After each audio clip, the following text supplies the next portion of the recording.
안녕하세요. 한국사 교과서 함께 읽어주는 채널 지오세TV입니다. 앞으로 여러분과 함께 쉽고 재밌게 한국사 알아가기를 시작할 테니 계속 시청 부탁드립니다. 그리고 꼭 기억해주세요.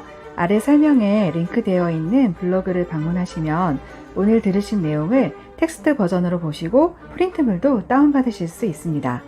차례대로 인쇄하여 모으시면 나만의 한국사 참고서를 만드실 때 유용하게 사용하실 수 있을 테니 많은 이용 부탁드립니다.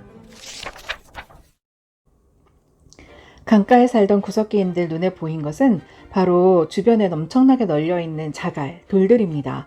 그러니 이것을 이용해 도구를 만들기 시작했던 거죠. 구석기의 도구는 돌을 깨트리거나 조각을 내어서 날카롭게 다듬은 뗀석기들입니다. 뗀석기를 만드는 방법은 돌을 직접 서로 두들겨서 만드는 방법, 아니면 단단한 뼈나 뿔, 나무 등을 쐐기처럼 이용해서 돌을 가르는 방법 등이 있었습니다. 뗀석기의 가장 대표적인 유물이 바로 주먹도끼입니다. 그 유명한 주먹도끼 다 많이 들어보셨죠? 주먹도끼는 한쪽은 둥글게 해서 한 손에 딱 들어오게 만들고요. 다른 쪽은 날카롭게 만들었거든요. 주먹도끼 하나로 고기를 자르고 사냥도 하고 가죽도 벗기고 정말 여러가지 용도로 다 사용했던 만능 도구입니다. 그래서 주먹도끼를 현대인들은 일명 구석기의 맥가이버 칼, 구석기의 스마트폰 등으로 이렇게 부르기도 합니다. 특히 전곡리에서 발견된 주먹도끼는 역사적으로 엄청난 의미가 있습니다. 원래 양날 형태를 가진 아슐리안형 주먹도끼는 유럽과 아프리카에서만 먼저 발견되었거든요. 그래서 모비우스 교수라는 사람이 이것 봐라, 우리 서양의 월상은 선사시대부터 결정되어 있었다 라면서 아주 줄기차게 주장을 했었던 거죠. 하지만 우리 땅에서 주먹도끼가 발견되면서 이 이론은 완전히 깨지고 세계사를 다시 쓰게 됐습니다. 완전 사이다죠. 전곡리 주먹도끼가 발견된 것은 정말 우연이었습니다. 우리나라에 와 있었던 주한 미군 병사 그렉 보웨는 여자친구와 함께 한탄강에서 데이트를 하고 있었는데요. 그의 눈에 이상한 돌 하나가 들어온 거죠. 어라? 이게 뭐지? 하면서 집어던 들이 심상치가 않았습니다.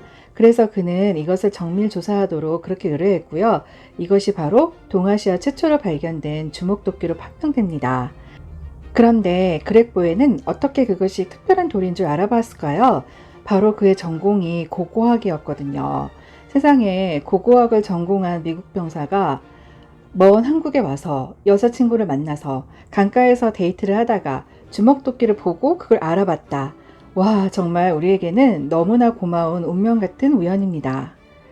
구석기 도구에는 주먹도끼 이외에도 사냥도구인 찌개, 찌르개, 이름만 들어도 벌써 사냥도구 같죠? 그 다음에 조리도구인 밀개, 동물 가죽 등을 분리했던 글개 등이 있습니다. 그 중에서도 중요한 것이 바로 승배찌르개입니다. 후기 구석기 시대에 만든 것으로 승배 부분에 나무 막대기를 연결해서 마치 창과 같이 만들었던 그런 도구였는데요.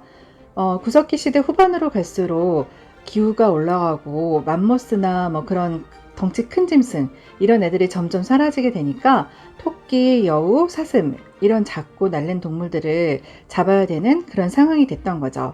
이런 애들을 어떻게 돌도끼로 잡겠습니까? 그래서 이런 짐승들을 사냥하기 위해서 승배찌르개 같은 형태의 도구가 나오게 됩니다.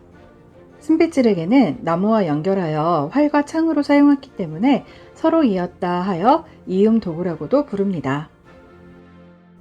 우리는 구석기와 신석기로 이렇게 구분하고 있지만 그렇다고 구석기 사람들이 어느 날 아침에 일어나서 야, 오늘부터 신석기네 라면서 갑자기 다른 생활을 했을 리는 없습니다.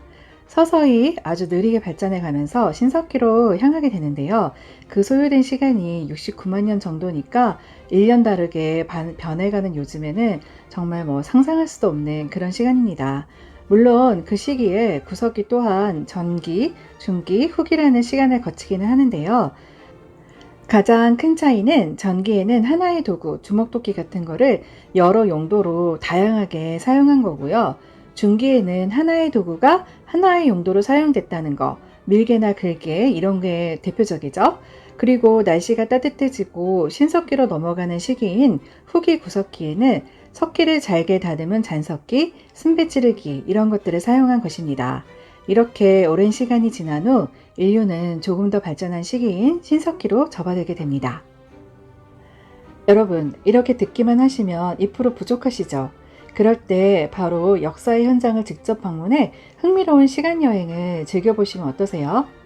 구석기 유적지가 발견된 전곡리에는 전곡리 유적지와 함께 선사시대를 체험할 수 있는 박물관과 선사체험마을이 있습니다. 이곳에서는 구석기 시대를 재현한 전시물과 구석기인들의 생활을 체험해 볼 수 있는 프로그램들이 있어서요. 특히 아이들과 함께라면 선사시대로의 아주 흥미로운 시간여행을 할 수 있습니다. 또한 충남 공주 석장리 박물관에서도 다양한 유물과 재현 전시물들을 통해서요, 구석기인들의 생활상을 엿볼 수 있습니다. 또 공주는 백제시대에는 그때의 수도였던 웅진이었고, 고려시대에는 망이 망소위의 난이 일어났던 곳이기도 하고요. 또 동학농민운동 당시 우금치 전투가 벌어진 그런 곳이기도 합니다. 그러니 공주에 가시게 되면 수십만 년을 아우르는 역사여행을 즐기실 수가 있는 거죠. 아래 설명란에 두 곳의 홈페이지를 안내해 두었으니 먼저 둘러보고 여행 계획도 한번 세워보세요. 또한 링크를 타고 오시면 오늘 들으신 내용을 정리해둔 자료를 다운받으실 수가 있으니까요. 많이 이용 부탁드립니다. 오늘은 이렇게 선사시대의 시작, 구석기에 대해서 알아보았습니다. 다음 시간에는 인류 역사의 획기적인 사건인 농업혁명이 일어나는 신석기 시대로 떠나보겠습니다. 들으시고 도움이 되셨다면 구독과 좋아요 그리고 공유 한번 해주시면 제게 큰 힘이 되니까 부탁드립니다. 감사합니다.